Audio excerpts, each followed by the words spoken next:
So then when I was during my Masters, when I realised I was grieving, I went into the library and I found a book by Elizabeth Kubler-Ross, and that's where I learned about the 5 stages of grief, which you can see on the board. Shock, obviously, shock is what happens when someone initially passes away, and it's that shock that they've died, you can't believe it. Then you're in denial, you're thinking, this hasn't happened.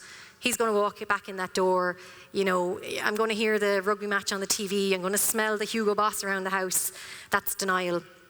Anger then is the stage where obviously it's anger, where you're really angry at everything. You're angry at life, you're angry at your family, you're angry at your friends. Maybe your friends don't understand, and you just go through so many emotions. Then you go on to the sadness or depression stage, where obviously you're really low, and that's what happened to me during my Masters. I was just really sad and I was really empty. But then acceptance is the next stage. It's where you accept what happened to you and you can learn how to smile and be happy again. And that stage is very much so achievable. We can all get to acceptance. And to be honest, during my Masters, I thought I was never going to get to that stage. I thought, how am I ever going to get through this?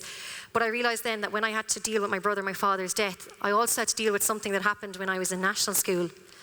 And that was my parents separating. My parents separated when I was 5 years old, so suddenly I had to deal with that as well. And I think at the time I thought I was okay with my parents not being together anymore, but it was when I was going through the loss of Marcus and Dad's death that's when the old feelings came back again, and I had to go through all that, and the denial of my parents not being together and trying to pretend at school that, you know, my dad worked away. You know, you become like this rugby ball between two parents, and it can get quite messy.